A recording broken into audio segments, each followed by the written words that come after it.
अपना आखिरी दांव खेलते हुए ध्रुव ने गौतम के गालों पर किस कर दिया।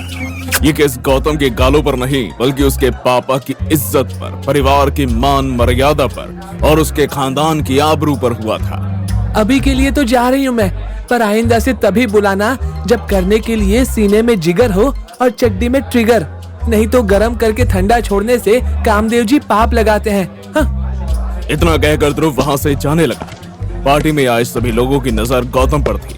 उसके गालों पर लाल लिपस्टिक का निशान देख कुछ को हंसी आ रही थी। डैड, ये जो लड़की आई थी कोई पागल थी, मेरा ऐसा कुछ। तो ये था तुम्हारा सरप्राइज आज की पार्टी का। मानना पड़ेगा, मेरे 50th बर्थडे पे तुमने वाकई मुझे बहुत यादगार तोहफा दिया है। No dad, you are getting me wrong. मैं सच कह रहा हूँ, मेरा इन सब में कोई हाथ नहीं है। मैं तो उस लड़की को जानता भी नहीं।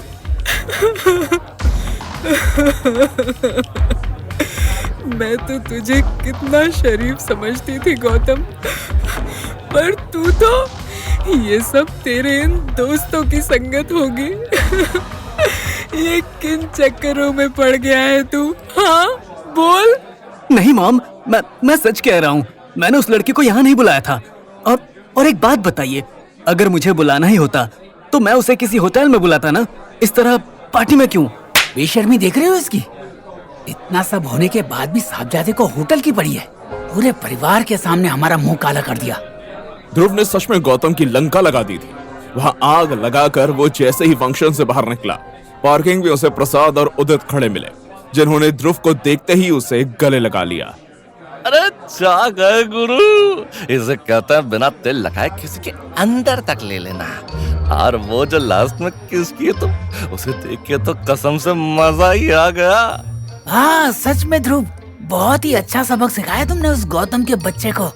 अरे सबक तो अभी सिखाया कहाँ है मेरी जान, असली सबक तो अभी बाकी है। क्या मतलब ये कि जो वीडियो मैंने रिकॉर्ड करने के लिए कहा था वो तूने कर लिया ना? एकदम HD वीडियो बना है, वो भी एक दो नहीं बल्कि पूरे 15 मिनट की। ये बताओ, तुम इस वीडियो का करने का वाले हो गए? गौतम को ब्लैकमेल करोगे का?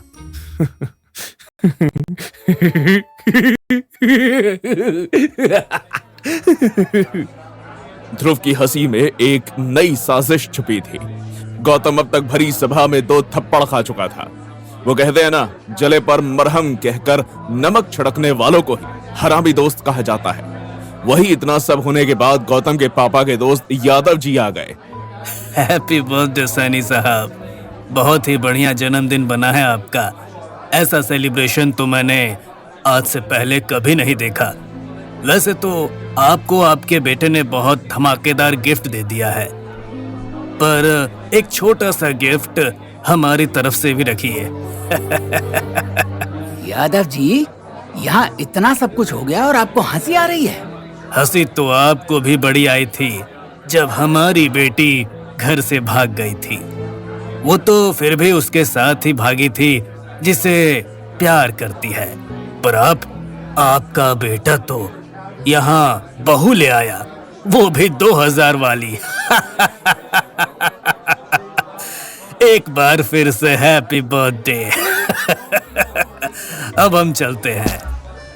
इसके पहले आगे कोई कुछ कहता, गौतम के फूफा के मोबाइल पर एक मैसेज आया। मेरी उम्र के नौजवानों नाम के उनके व्हाट्सएप ग्रुप पर एक वीडियो आई थी। वीडियो देखते ही वो घबरा कर उछलने लगे।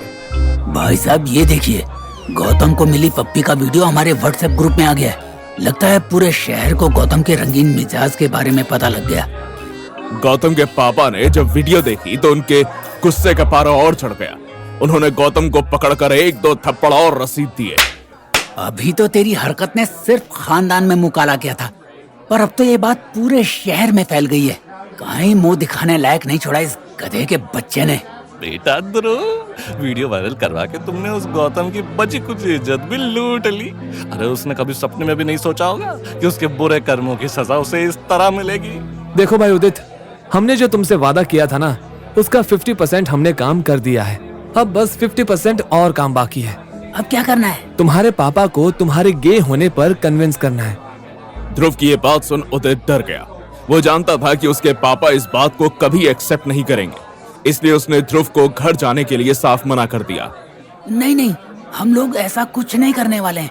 गौतम को सबक सिखा लिया, मैं बस इतने में खुश हूँ। अब मैं आगे कुछ और नहीं करना चाहता। अबे तुम पागल हो गए हो क्या? बिना अपने माँ बाप के सपोर्ट के तुम कुछ भी नहीं कर सकते। इसीलिए लड़ाई सही मायने में तभी पूरी होगी जब हम उन्हें समझाएंगे और उन्हें मनाएंगे। वैसे ध्रुव, तुम हर बार एक से बढ़कर एक धांसू प्लान बनाते हो। इस बार भी कुछ सोचो ना। अरे डायरेक्ट जाकर बात करने का आइडिया हमें भी कुछ सही नहीं लग रहा है। कुछ प्रॉब्लम्स आतंक मचाने से नहीं बल्कि बात करने से सॉल्व होती है। डरो मत, चलो। और हाँ, घर पर सिर्फ तू और मैं चलेंगे, उदित नहीं। प्रसाद जानता था कि ध्रुव को समझाकर कोई मतलब नहीं है, आखिर होगा वही जो वो चाहता है। इसलिए वो लोग वहां से उदित के घर के लिए निकल गए। कुछ देर में वो लोग उदित के घर पहुंच गए। जी, आप कौन? प्रणाम आंटी जी, मैं ध्रुव हूँ, उदित का दोस्त। कौन आया है? उदित के कोई दोस्त हैं, मिलने आए हैं। उदित का नाम सुनते ही गब्बर सिंह जैसे बाप का गुस्सा एक बार फिर भड़क उठा। वो गुस्से में तमतमाते हुए गेट तक आए और आते ही अपना केबीसी शुरू कर दिया। कौन हो तुम लोग और क्या काम है उदित से? आज के पहले तो कभी तुम्हें उसके साथ देखा नहीं। क्या हुआ, बोलते क्यों नहीं? अरे आप सबर अली के लेंगे तो ही ना तो हम बोलेंगे। क्या? अब जी नहीं, कुछ नहीं। अब इस बात पर ध्यान मत दीजिए। दरअसल अंकल, हम आपको कुछ बताने आए हैं। ध्रुव जब से यहाँ आया था उसके चेहरे के भाव बड़े गंभीर थे। वो ऐसे उदास था जैसे किसी की मौत की खबर देने आया हो। वहीं प्रसाद को रत्ती भर अंदाजा नहीं था कि करना क्या है। क्या बताना है, कुछ बोलोगे भी? वो अंकल, उदित ने अंकल। क्या अंकल, क्या उदित? कहने के लिए कुछ है तो कहो, वरना जाओ यहाँ से। अंकल, उदित ने सुसाइड कर लिया है। दुनिया में हजारों लोगों को मारने वाला हिटलर भी जब मरा होगा तभी उसके माँ बाप को दुख हुआ होगा। तो आखिर उदित तो खूनी नहीं, बस होमोसेक्सुअल था। इसलिए ध्रुव की यह खबर सुन उदित के माँ बाप की अब दुनिया हिल गई। क्या क्या बकवास कर रहे हो? बकवास नहीं कर रहा हूँ अंकल। कुछ देर पहले उदित मेरे घर आया था। वो काफी परेशान था। उसने मुझे बताया कि आज उसके और आपके बीच में कुछ हुआ था। हम लोग उससे बात ही कर रहे थे कि तभी अचानक वो छत से नीचे कूद गया। हैं? ये क्या बक रहे हो बे? जिंदा इंसान को मार दिए, स्टिंग पी लिए हो का? भोसड़ी के, कुछ देर के लिए अपना मुंह बंद रख, नहीं तो कल सुबह गंगा जी की गोद में तैरता मिलेगा, समझा? ऐसा नहीं हो सकता, कह दो कि ये झूठ है। अगर ये हिंदी टीवी सीरियल होता आंटी तो हम बोल देते कि ये झूठ है, पर आपका बेटा सच में मर गया है। उसकी लाश हमारे घर के बाहर पड़ी है। यही बताने के लिए हम लोग यहाँ आए थे। ध्रुव की बात सुन उदित की माँ जोरों से फूट फूट कर रोने लग गई। वहीं अपने बेटे की मौत की खबर सुन उदित के पापा की भी आंख में आंसू आ गए। उनका पत्थर दिल एक पल के लिए मासूम बन गया। कहाँ है मेरा बेटा? हमें उसके पास ले चलो, मुझे अपने बेटे को देखना। उसने ऐसा क्यों किया? उसके बिना आप लोग अब क्या करेंगे? इसमें रोने वाली क्या बात है अंकल? अच्छा हुआ कि उदित मर गया।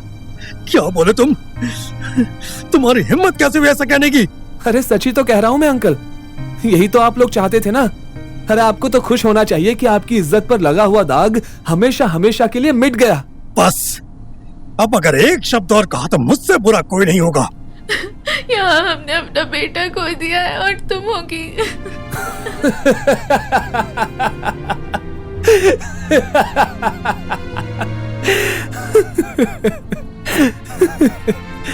ध्रुव को हंसता देख उदित के मम्मी पापा हैरान हो गए, पर इस वक्त ध्रुव से ज्यादा उन्हें अपने बेटे का दुख था। कल तक जो खुद उदित को मारना चाहते थे, आज उसकी मौत की खबर सुन अपनी आंखों को आंसुओं से भीगने से रोक ना पाए। जो भी था, जैसा भी था, हमारा बेटा था, हमारा इकलौता बेटा था, और वो ही हमें छोड़कर चला गया। अरे कहीं नहीं गया है वो, उदित जिंदा है। अचानक से ध्रुव की कही इस बात से सभी को झटका लगा। इसके पहले उदित के माँ बाप कुछ पूछते, ध्रुव ने उन्हें अगला बड़ा झटका दिया। अरे कुछ नहीं हुआ है आपके बेटे को, वो बिल्कुल सही सलामत है, बल्कि वो यहीं बाहर ही खड़ा है। आप कहो तो उसे बुलाकर लेकर आऊं? मुझे लगता है ये जरूर कोई पागल या नशेड़ी है। जब से आया तब से मजाक लगा रखा है। कभी कहता है हमारा उदित मर गया, कभी कहता है वो जिंदा है। यकीन नहीं होता तो आप खुद ही देख लीजिए। ध्रुव ने प्रसाद को इशारा किया, जिसे समझ प्रसाद बाहर की ओर निकल पड़ा। ध्रुव बड़ा ही कॉन्फिडेंट होकर उदित के पापा की ओर देख रहा था। इस बात से अनजान कि अगले 2 मिनट में उसके साथ क्या होने वाला है। प्रसाद वापस आ गया, मगर अकेला नहीं, किसी के साथ। अरे इस तरह आंखें फाड़कर क्या देख रहे हैं? ये उदित की आत्मा नहीं, उदित है आपका बेटा। उदित के पापा ने उदित को देखा। वो सही सलामत खड़ा था, उसकी आंख में आंसू थे। वहीं ध्रुव लगातार मुस्कुरा रहा था। उसकी ये मुस्कुराहट तब छूमंतर हो गई जब एक जोरदार तमाचा उसके गालों पर पड़ा।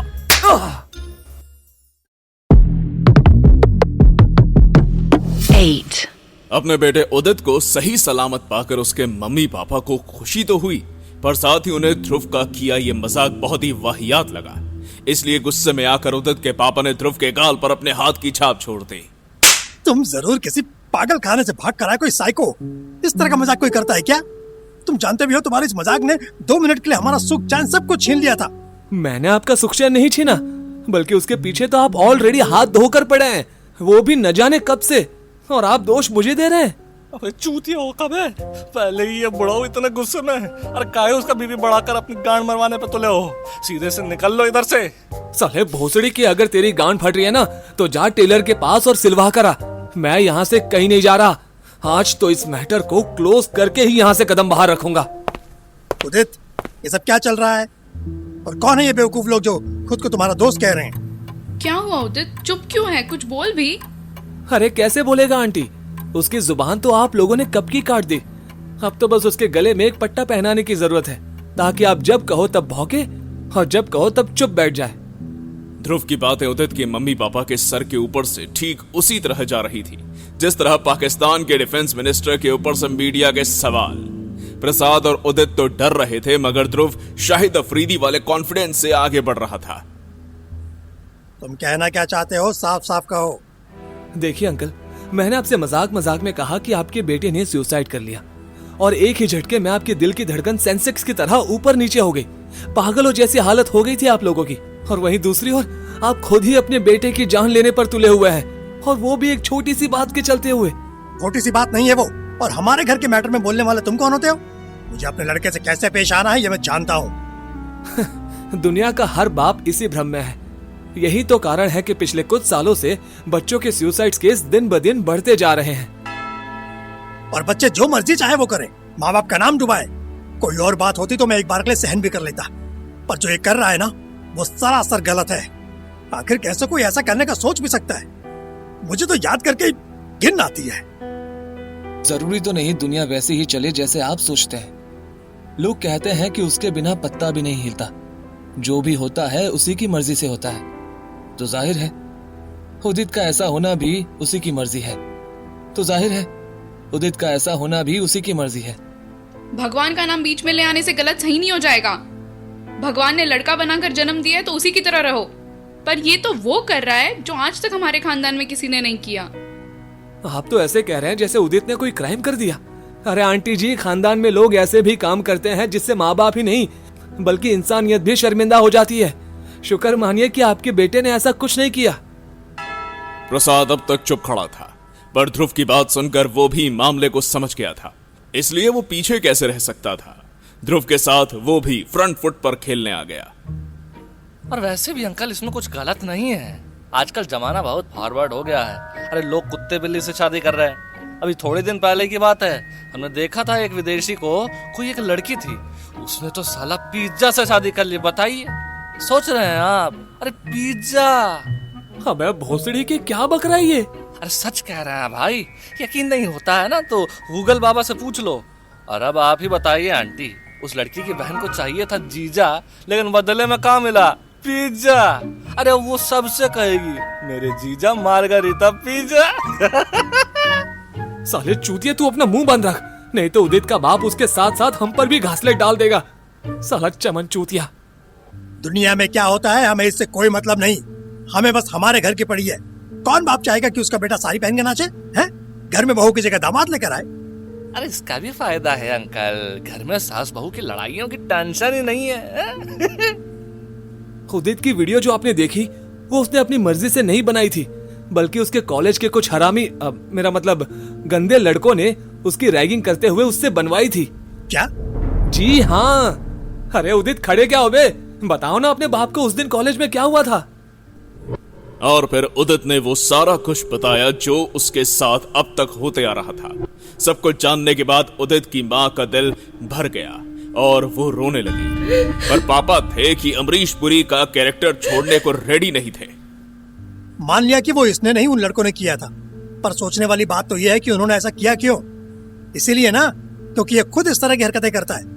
आपका बेटा कोई हरकतें नहीं करता, बस अपने दिल की सुनता है और उसी रास्ते पर चलता है जिस रास्ते पर चलने के लिए भगवान ने उसे बनाया है। ये सब एक गंदी बीमारी है। अच्छा ऐसा है तो आज तक आपने उदित को कितने डॉक्टरों के पास दिखाया, फिर भी वो ठीक क्यों नहीं हुआ? जवाब दीजिए, चुप क्यों हो गए आप? नहीं है ना आपके पास जवाब? मैं बताता हूं, वो इसीलिए क्योंकि आप इसे बीमारी का नाम दे रहे हैं, जबकि ये बीमारी है ही नहीं। ये तो एक फीलिंग है जो खुद ऊपर वाले ने इसमें, और सिर्फ इसमें ही नहीं बल्कि इसके जैसे लाखों लोगों में फिट की है। पर लोग तो मजाक उड़ाते हैं, तरह तरह की बातें करते हैं, उनका मुंह कैसे बंद करेंगे? उन्हीं के मुंह में अपना सामान देकर। सामान मतलब? अरे नहीं नहीं, कुछ नहीं, हम तो बस ऐसे ही। लोगों के तानों से बचने के चक्कर में कहीं बेटा हाथ से ना निकल जाए अंकल। अभी कुछ देर पहले का ही एग्जाम्पल ले लो। जब मैंने कहा कि उदित ने सुसाइड कर लिया तो क्या हालत हो गई थी आपकी। अगर इतना ही प्यार है अपने बेटे से तो क्यों एक छोटी सी बात के चक्कर में उसे मरने के लिए छोड़ रहे हो? ध्रुव की बातें अब ना सिर्फ उदित के मम्मी पापा के कानों तक जा रही थी बल्कि उनके दिमाग पर भी असर कर रही थी। उन्होंने जब उदित को देखा तो उसकी आंखों में आंसू थे। उन्हें उस दर्द का एहसास हुआ जो जाने अनजाने में उन्होंने अपने बेटे को दिया था। कोई भी इंसान किसी दूसरे इंसान का जीवन नहीं लिख सकता, चाहे वो उसके खुद के माँ बाप ही क्यों ना हो। दुनिया में सबको अधिकार है अपने पार्टनर को चुनने का, अपनी मर्जी से प्यार करने का। और नहीं तो कहा। अरे आपने भी तो शादी के पहले अपनी जवानी भरपूर जी होगी। कभी इस घाट के तो कभी उस घाट के पानी पिए होंगे। याद था कि नहीं अंकल? अबे गांडू क्या बोल रहा है? हम का गलत बोल रहे हैं क्या? हम यहाँ बाप बेटे का रिश्ता ठीक करने आए हैं, ना कि पति पत्नी का रिश्ता बिगाड़ने। सब कुछ बिल्कुल सही चल रहा है, तू बस अपने मुंह पर लगाम लगा और चुपचाप खड़ा रहे।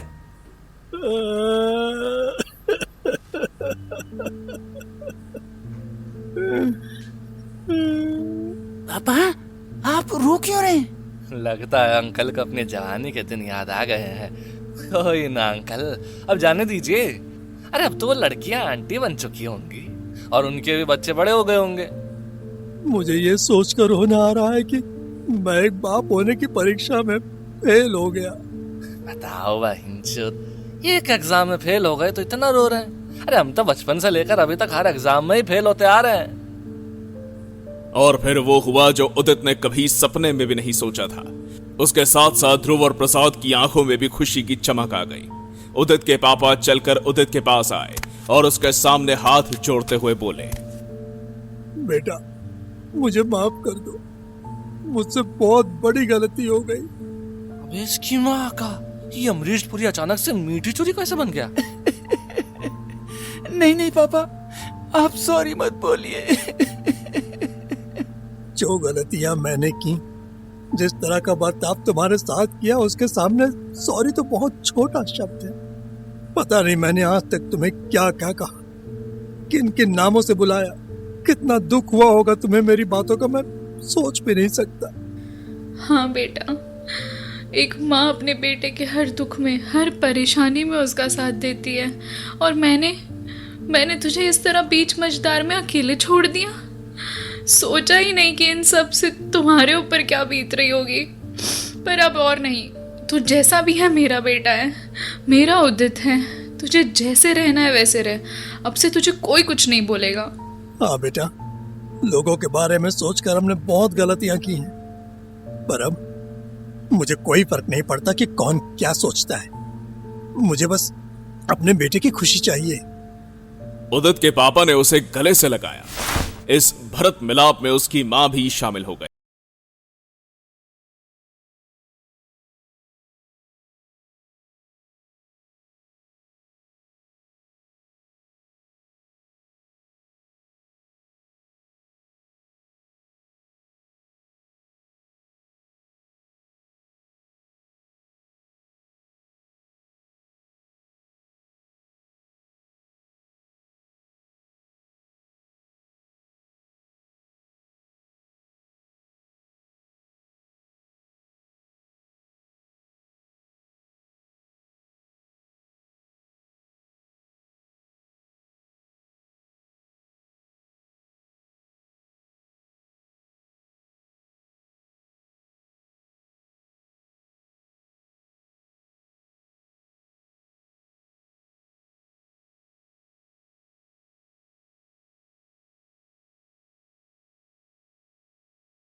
जिसे देख प्रसाद चीख पड़ा।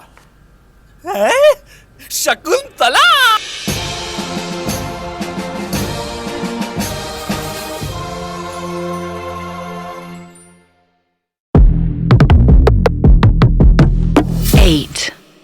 शकुंतला!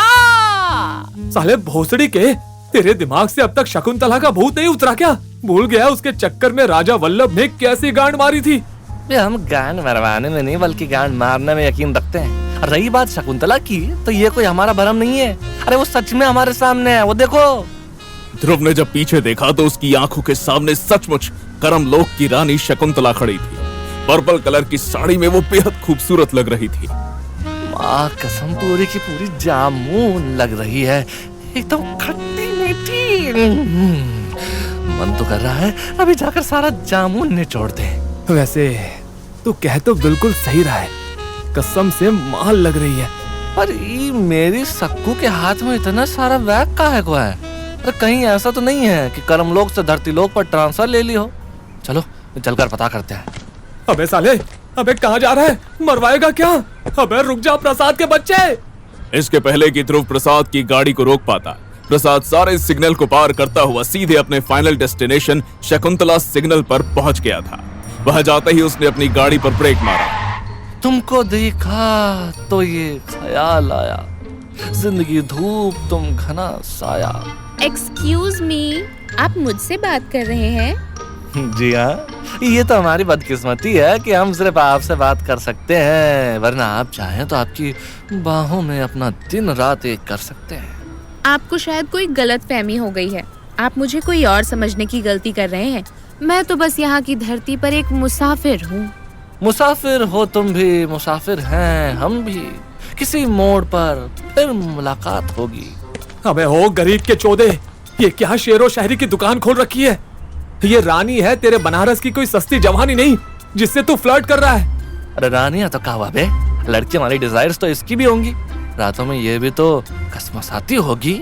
हाँ तो उसकी डिजायर पूरी करने के लिए राजा है, तू उसकी चिंता मत कर।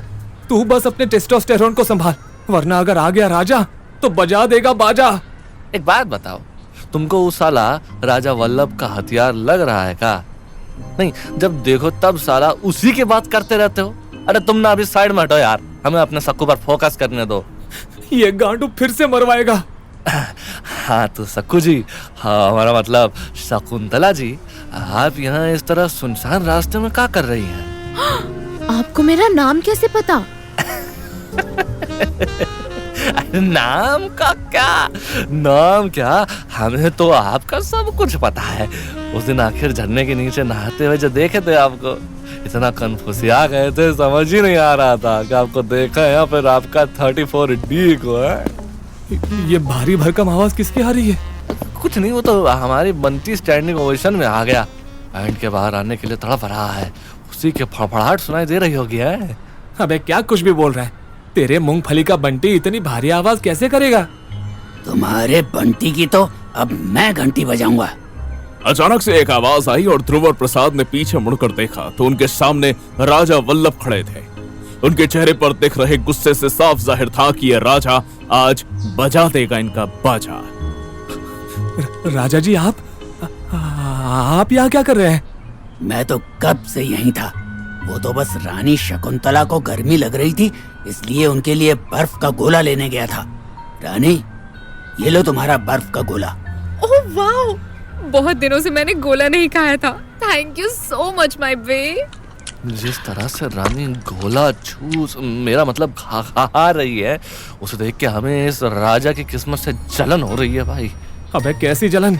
रानी तो बस आज खा रही है बर्फ का गोला, वरना इसकी जगह तो रोज रात को मिलता होगा राजा का। हाँ तो दुष्ट प्राणी, ये बताओ तुम दोनों यहाँ सुनसान रास्ते में मेरी रानी के पास क्या कर रहे थे? कुछ नहीं महाराज, हम तो बस रानी जी से पूछ रहे थे कि आसपास कोई सुलभ शौचालय है क्या। झूठ, he is a liar babe. ये मुझे देखकर सस्ते शायर की एक्सपेंसिव शायरीज बोल रहा था। He was trying to flirt with me. लगता है रानी करमलोक के ऑक्सफोर्ड से पढ़ी है, तभी तो देखो कैसे फर्राटेदार अंग्रेजी बोल रही है। तुम्हारी इतनी हिम्मत? मेरी रानी पर अपनी गंदी नजर फिर से डालने की कोशिश की। डालना तो हम कुछ और भी चाहते हैं, पर अफसोस अभी बस नजर डालकर ही काम चलाना पड़ रहा है। अबे यार तू चुप रहे थोड़ा। बस बहुत हुआ। इससे पहले तुम दोनों की ठरक हद से ज्यादा बढ़ जाए और पूरे कर्मलोक में तुम्हारे बच्चे घूमे, मुझे तुम दोनों का इलाज करना होगा। बोले तो नई सजा, और इसलिए मैं तुम्हें दूसरी जगह भेजूंगा। तो इसमें कौन सी नई बात है? पिछले इतने महीनों से अलग अलग जगह जाकर केस सॉल्व कर रहे हैं, आगे और चले जाएंगे। भोसड़ी के केस सिर्फ मैं सॉल्व कर रहा हूँ, तू सिर्फ चुतियापा कर रहा है, जिसके चक्कर में हमारे पास केस पर केस आ रहे हैं। अब ये राजा को कौन सा संता बनता का जोक याद आ गया? अरे इसको छोड़ो, तुम वो जादुई शीशा निकालो और उसमें रखी लाल गोली खाओ। इससे पहले कि हमारी गांड मारे, हम नए केस में एंट्री ले लेते हैं। ध्रुव को प्रसाद की बात सही लगी। उसे लगा इसके पहले प्रसाद की हरकत से राजा का बीपी बढ़े और वो इनकी लाइफलाइन को वेंटिलेटर पर ले आए। बेहतर होगा कि वो खुद यहाँ से चले जाए।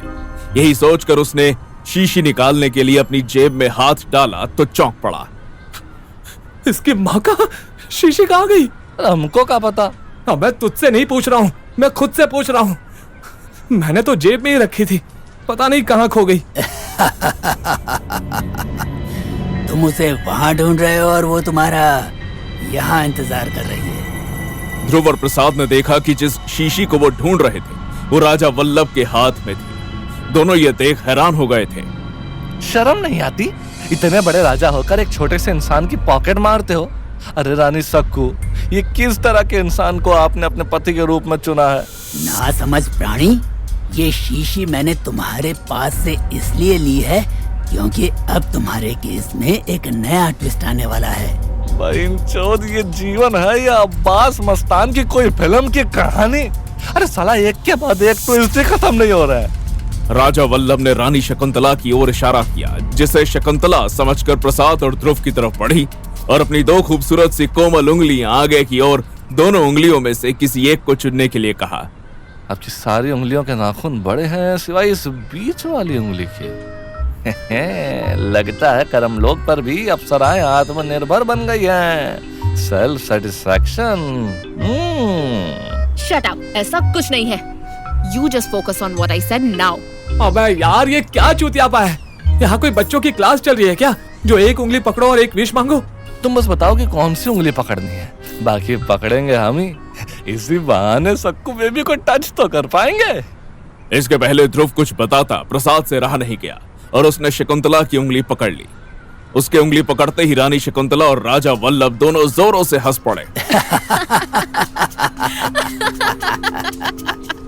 अब फंस गया ना उल्लू जाल में। उल्लू किसको बोला बे? माना हमारा दोस्त थोड़ा चूतिया है, पर यार कम से कम ऐसे सबके सामने उल्लू तो मत कहो ध्रुव को। चूती है वो, मुझे नहीं तुझे बोल रहा है। उंगली तूने पकड़ी है। यही तो मैं चाहता था कि तुम इस वाले रास्ते को चुनो। तुम नहीं जानते कि इस उंगली को पकड़कर तुमने खुद अपने लिए मौत का रास्ता चुन लिया है। मौत का रास्ता? वो कैसे? तुम दोनों अब एक हवेली जाने वाले हो जिसका नाम है वेदा हवेली। अब तक जो भी वहाँ गया है कभी वहाँ से जिंदा वापस नहीं आया।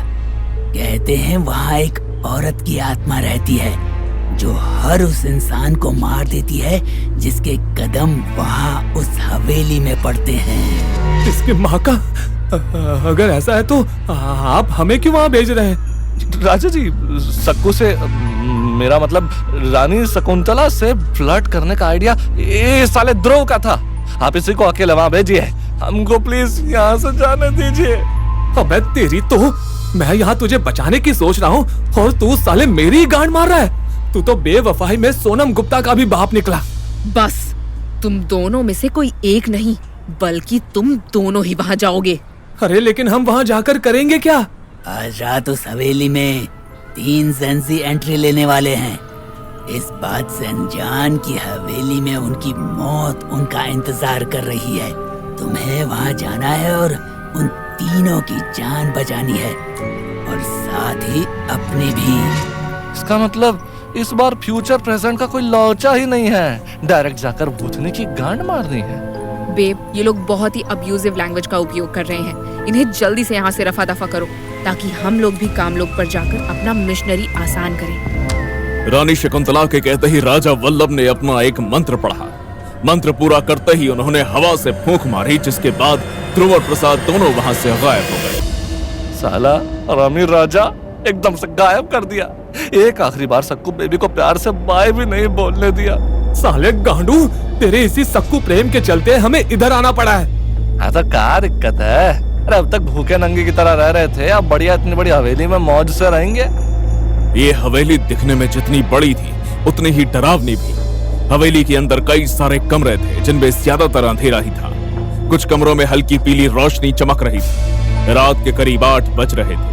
प्रसाद और ध्रुव खड़े हवेली को देख रहे थे कि तभी उन्हें कुछ आवाज सुनाई दी। थोड़ा आराम से।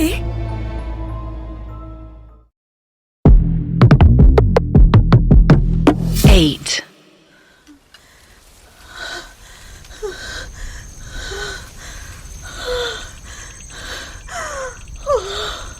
अबे ये चरम सुख की आवाज कहाँ से आ रही है? हो सकता है ये आवाज सक्कू बेबी की हो। क्या कुछ भी बोल रहा है? सुना नहीं था का? उसने क्या कहा था उस राजा से कि जल्दी से इन दोनों को यहाँ से रफा दफा करो, उसके बाद हमें अपना मिशनरी आसन भी तो करना है। और इस तरह की आवाजें रामदेव बाबा वाला आसन में नहीं बल्कि कामदेव के आसन में ही आती है। अबे तो चूतिए, क्या कर्म लोक में सारे कमरे बुक हो गए जो अंधेरी रात में वो लोग जंगल में आके सेक्स करेंगे? मुझे तो लगता है कि ये आवाज पीछे से आ रही है। आवाज पीछे से नहीं आती बल्कि मुंह से आती है। तो अब जो पीछे कुछ हो।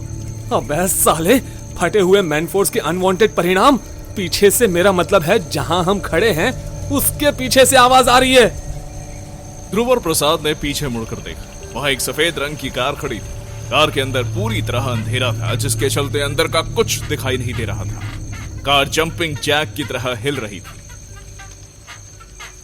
हो तो अब समझे, इस कार को जिम बनाकर कैलोरीज बर्न की जा रही है।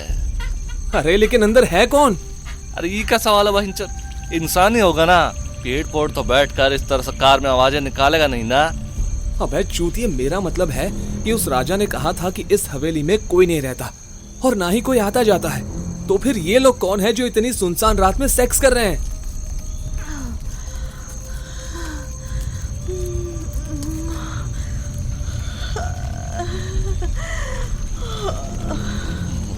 रहा है कि हवेली के अंदर जाने से पहले एक बार कार के अंदर चले चले।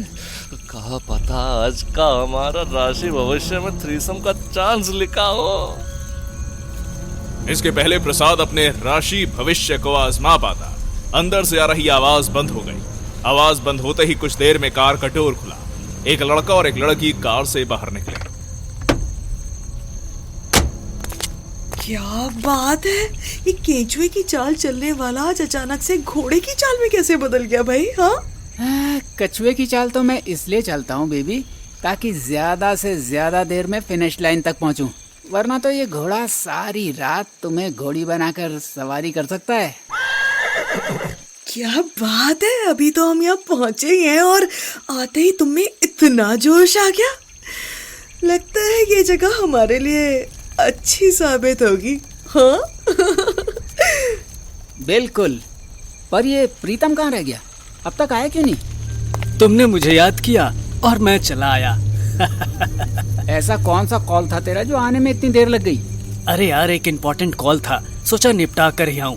वैसे मुझे तो लगा था तुम दोनों अब तक हवेली के अंदर चले गए होगे, पर तुम तो अब तक यहीं हो। क्या कर रहे थे यहाँ? क्या ही करेंगे यहाँ पर, सारांश हमेशा की तरह अपने फोन में लग गया तो मैं कार से बाहर थोड़ी देर हवा खाने आ गई। अरे देखो तो साली झूठी को, हवा नहीं अपनी जवानी की दवा ले रही थी, नाटी कहीं की। अब क्या सारी रात यहीं खड़े होकर हवा खानी है? चलो अंदर चलते हैं, फटाफट रिलैक्स होते हैं और फिर अपने काम पर लगते हैं। सारांश और उसके दोस्तों ने कार से अपना बैग निकाला और कार लॉक कर हवेली की तरफ जाने लगे। उन्हें देख ध्रुव और प्रसाद झाड़ियों के पीछे छिप गए। वो नहीं चाहते थे कि अभी उन दोनों का सामना उन लोगों से हो। कुछ समझा प्रसाद? हाँ, हम सब समझ गए। क्या? यही कि ये लोग अंदर जाकर भी सेक्स करेंगे। अबे साले वो नहीं, ये तीनों वही लोग हैं जिसके बारे में राजा ने हमें बताया था, जो आज रात इस हवेली में रुकने वाले हैं। अबे तेरी तो, इसका मतलब हमें इन तीनों की जान बचानी है। ए देखो, दोनों लड़कों की जान तो एक बार फिर भी बच जाएगी, बाकी लड़की के बारे में हम कुछ नहीं कह सकते। हाँ, ऐसा क्यों? जिस तरह की आवाजें लड़की कार में निकाल रही थी, हमें लगता है लड़के ने अगर एक दो बार और घुड़सवारी की तो उसकी जान तो अपने आप ही निकल जाएगी। साले गांडू कहीं के। जेंजी की ये टोली हवेली तक पहुंच गई थी। हवेली के अंदर पसरी खामोशी इस जगह को और भी ज्यादा सुनसान बना रही थी। ये तीनों इस हवेली एक खास मकसद से आए थे। फाइनली हम लोग इस हॉन्टेड हवेली में आ ही गए। आज पता चलेगा कि यहाँ ऐसा क्या हॉन्टेड है जो कोई भी यहाँ आने से इतना डरता है। ये भूत वूत सब बेकार की बातें हैं, ऐसा कुछ नहीं होता। तुम ही देख लो कितनी सुंदर हवेली है, खामखा इसे बदनाम करके रखा है। कूल बेबी, बस आज रात की बात है। कल सुबह सूरज की पहली किरण के साथ ही ना हम लोगों को ये बता देंगे कि इस हवेली में कोई भूत वूत नहीं है, और जो सालों से लोगों के मन में भ्रम पल रहा है ना, वो भी खत्म हो जाएगा। हाँ, और इसी के साथ हम फेमस भी हो जाएंगे, क्योंकि आज की रात की लव रिकॉर्डिंग हम हमारे सोशल मीडिया पर जो पोस्ट करेंगे वायरल तो तब होंगे जब अंदर जाएंगे। भाई, अब क्या पंडित को बुलाने का इरादा है क्या? चलो ना, गेट खोलते हैं। हवेली के दरवाजे पर एक बड़ी सी कुंडी लगी थी। प्रीतम ने अपने हाथों से वो कुंडी खोली और उसके खुलते ही दरवाजे को अंदर की तरफ धकेला। जैसे ही दरवाजा खुला, उनके ठीक सामने एक औरत हाथ में लालटेन पकड़े खड़ी थी। आप सभी लोगों का इस वेदा हवेली में स्वागत है। बहनचोद, ऐसा स्वागत कौन करता है यार? एक सेकंड के लिए मेरी जान हलक में आ गई थी। कौन है आप और इस हवेली में क्या कर रही हैं? मेरा नाम भंवरी देवी है, यहाँ की अभिषक। आपकी भाषा में कहूँ तो यहाँ की केयर टेकर। मैं सालों से इसी हवेली में रह रही हूँ। What? पर हमने तो ये सुना था कि इस हवेली में कोई रहता ही नहीं है, और अगर आप यहाँ रहती हैं तो ये बात किसी को पता क्यों नहीं है? पता तो तब चलेगा ना जब यहाँ आया कोई इंसान सही सलामत वापस जाएगा। जो भी यहाँ आता है वो यहीं का होकर रह जाता है। ब्रो, कहीं ये औरत सच तो नहीं बोल रही? घंटा, ऐसा कुछ नहीं होता। ये बस फालतू में हमें डराने की कोशिश कर रही है। हमें इसकी बातों पर ध्यान नहीं देना चाहिए। एक्चुअली ना, हम ये पास के फोर्ट में घूमने आए थे और आज रात यहीं रुकेंगे। आपको कोई प्रॉब्लम तो नहीं है ना? प्रॉब्लम?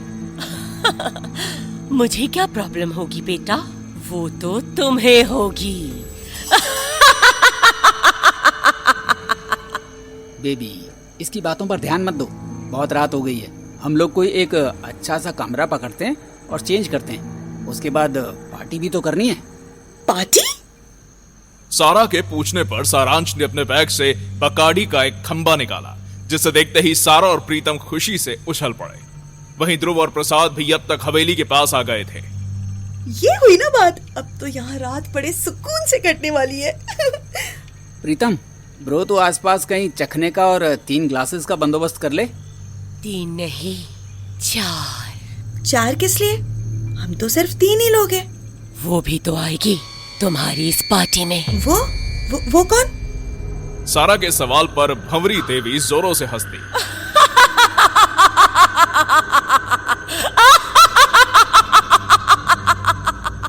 इसके पहले वो लोग कुछ और पूछते, भंवरी देवी वहां से चली गई। हवेली का ये माहौल देख प्रीतम को थोड़ा झटका लगा। यार, ये औरत क्या क्या बोल रही है? हमने यहाँ आकर कोई गलती तो नहीं कर दी ना? अबे यार, तेरी अभी से फटने लगी। वो बस एक मामूली सी केयर टेकर है, सालों से यहाँ इस हवेली में रह रही है। आई एम श्योर अकेली और सिंगल होगी, तो चाहे तो ट्राई कर सकता है। क्या कुछ भी बोलता है? आंटी है वो। आंटी नहीं साले, मिल्फ बोल। और मिल्फ तो तेरी फेवरेट कैटेगरी है ना? तुम लोग ये खुसर पुसर क्या बात कर रहे हो? हाँ, कुछ नहीं बेबी, बस अपने दोस्त के लिए आज की रात को हसीन बनाने के लिए टिप्स दे रहा था। चलो अब चलते हैं। सारांश के बोलते ही सभी लोग वहां से आगे निकल गए। हवेली के फर्स्ट फ्लोर पर खूब सारे कमरे बने थे। जो उन्हें आज रात रुकने के लिए बेस्ट ऑप्शन लगे। लो भाई, आ गए हवेली के अंदर। तो ये है हमारे आज रात का ठिकाना। देखने में तो वैसे काफी सुंदर और शांत है, क्या बोलते हो? तेरा ये आज का ठिकाना कहीं लाइफ का आखिरी ठिकाना ना बन जाए। पता चला कि अब की बार कर्म लोग सिर्फ मैं अकेला लौट रहा हूँ, वो भी तेरे बिना। अरे घंटा, जब तक तुम हमारे साथ हो हमें मारने वाला कोई पैदा ही नहीं हुआ। मेरा मतलब दोस्त। वो तीनों जेंजी के घोड़े अभी तो अंदर गए थे, फिर दिखाई क्यों नहीं दे रहे? अरे वो देखो, ऊपर वाले कमरे की लाइट जल रही है, हमें लगता है वहीं गए होंगे। चलो हम भी वहीं चलते हैं। कार से तो बस आवाजें सुनने को मिली थी, हो सकता है यहाँ आंखों को कुछ लाइव नजारे देखने को मिल जाए। तू साले कभी नहीं सुधरने वाला। 100 वाइग्रा का रस निचोड़ा गया होगा तब जाकर तेरा ये बंटी बना होगा। साला जब देखो तब मूड में रहता है। ध्रुव और प्रसाद धीरे धीरे आगे बढ़ रहे थे। अचानक ध्रुव को एक सुनसान कमरे से कुछ अजीब सी आवाजें सुनाई दी और वो उस कमरे की तरफ चलने लगा। वहीं प्रसाद को अपनी गर्दन पर किसी की उंगलियां महसूस हुई। अबे ये क्या कर रहे हो? गुदगुदी हो रही है। छोड़ो छोड़ो छोड़ो। धीरे धीरे हाथ गले से बढ़ता नीचे की ओर आने लगा। प्रसाद को लगा जैसे कोई उसके बदन के साथ खेल रहा हो। इस छुअन में मस्ती नहीं बल्कि एक आग थी, एक चाहत थी। इसी के बीच प्रसाद को अब अजीब लगना महसूस हुआ। अबे साले ध्रुव, कुछ देर पहले तक हमें ठरकी कह रहे थे और अब खुद हमारे ही साथ। छोड़ो बे। जब हाथ प्रसाद की कमर से होता हुआ उसकी पैंट में जाने लगा तब वो गुस्से से पीछे मुड़ा और देखा कि जिस ध्रुव का नाम वो इतनी देर से पुकार रहा था वो ध्रुव वहां था ही नहीं, वहां कोई और था। ध्रुव!